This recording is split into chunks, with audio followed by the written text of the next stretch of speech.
अस्सलाम वालेकुम नाज़रीन, मेरा नाम है वक़ास अहमद और आज हम बात करेंगे इसराइल की उस खुश फहमी की जिसको ईरान ने बड़ी महारत के साथ ना सिर्फ दूर किया है बल्कि ईरान इसराइल की उस गलत और खुश फहमी को मातम में बदल दिया है। आपको याद होगा कि जुम्मे की सुबह जब इसराइल ने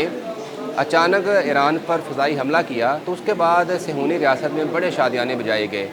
इसराइल की फ़ौज, इसराइल के वज़ीर आज़म ने बड़े बड़े दावे किए और कहा कि हमने ना सिर्फ ईरान का जो फ़िज़ाई निज़ाम है उसको मफलूज कर दिया है बल्कि जो ईरान की मिसाइल से अटैक करने की क़ुव्वत है वो भी बहुत हद तक ख़त्म कर दी है और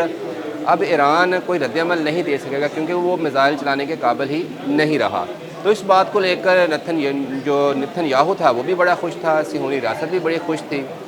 लेकिन ईरान ने इसराइल की जो खुशफहमियाँ थीं, ये जो खुशियाँ थीं, ये जो शादियाने बजाए जा रहे थे उसको 24 घंटे से भी कम वक्त के अंदर अंदर बिल्कुल बदल कर रख दिया। ईरान ने क्या किया? ईरान ने सबसे पहले अपना जो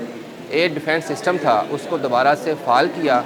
और ठीक 2-3 घंटे के बाद इसराइल के 2 जंगी त्यारे मार गिराए। इसके बाद जब ये काम हुआ तो इसराइल काफ़ी खौफज़दा हो गया कि ये कैसे हो गया। फिर इसराइल को ये भी यकीन था, जो कि उसकी गलतफ़हमी थी, कि ईरान जो है वो दोबारा से मिसाइल अटैक करने के काबिल नहीं रहा तो वो दोबारा से मिसाइल अटैक नहीं करेगा। लेकिन फिर रात को वो भी 24 घंटे से कम वक्त के अंदर अंदर ईरान ने एक तबाहकुन मिसाइल हमला किया इसराइल के ऊपर। और ईरान का वो जो मिसाइल हमला था जिसको ईरान का दिफाई निज़ाम जो था जिसमें आयरन डोम है, डेविड स्लिंग्स है, उसके साथ अमरीकी भी थे, उनके जो फ़िज़ाई मिसाइल सिस्टम थे वो भी रोकने की कोशिश कर रहे थे। इन सब रुकावटों के बावजूद वो ईरान के जो मिसाइल थे वो इसराइल पहुंचने में कामयाब हुए। तल अवीव में ईरानी मिसाइल ने ना सिर्फ जो मिनिस्ट्री ऑफ डिफेंस के हेडक्वार्टर को हिट किया, जो तल अवीव के अंदर इसराइल की जो एटॉमिक फैसिलिटेशन थी उसको भी हिट किया, मोसाद के दफ्तर को हिट किया, जो फ़ज़ाइया के एयर बेसिस थे उनको भी हिट किया। तो ये सारी सूरत हाल देख के इसराइल जो है वो अब फिर रोना धोना शुरू कर दिया और वो अमेरिका के पास, इसराइल और फ्रांस के पास दोबारा से गया कि जी देखें वो बैलिस्टिक मिसाइल फ़ायर कर रहा है समंदर से भी और तीनों तरफ से, तो ये मेरा जो दिफाई निज़ाम है वो तो इनको काउंटर नहीं कर पा रहा, तो आप इसमें मेरी मदद करें। अब उस वक्त तक जो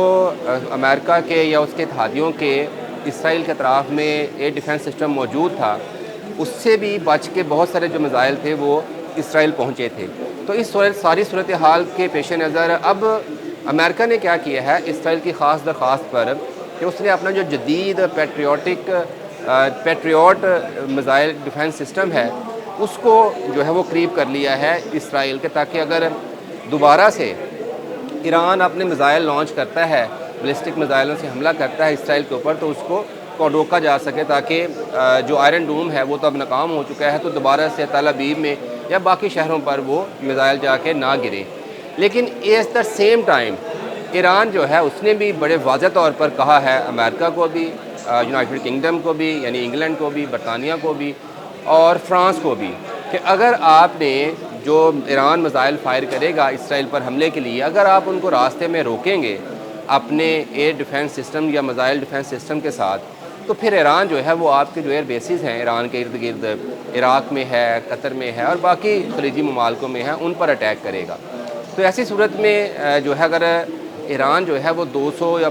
221-2200 किलोमीटर दूर तल अवीव में अपने मिसाइल जो है वो दाग सकता है, तो उसके लिए मेरा ख्याल है इराक़ में या बाकी खलीजी रियासतों में जो अमरीकी के अड्डे हैं वहाँ पर अटैक करना और भी आसान होगा। मैं आपको ये भी बता दूँ कि जो ईरान का मिसाइल सिस्टम है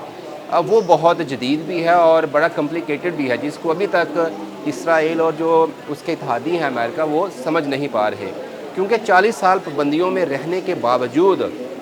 ईरान का जो बैलिस्टिक मिसाइल प्रोग्राम है वो आज इस मुकाम पर है कि वो ना सिर्फ आयरन डोम को शिकस्त दे रहा है, वो ना सिर्फ जो अमेरिका के नेवल जो डिस्ट्रॉयर्स हैं, मिसाइल जो एंटी मिसाइल जो डिस्ट्रॉयर्स हैं उनको शिकस्त दे रहा है, बल्कि मुझे लगता है कि अगर ये पैट्रियट मिसाइल सिस्टम नस्ब करता है अमेरिका, तो उसको भी ये शिकस्त देकर इसराइल को हिट करने में कामयाब हो जाएगा।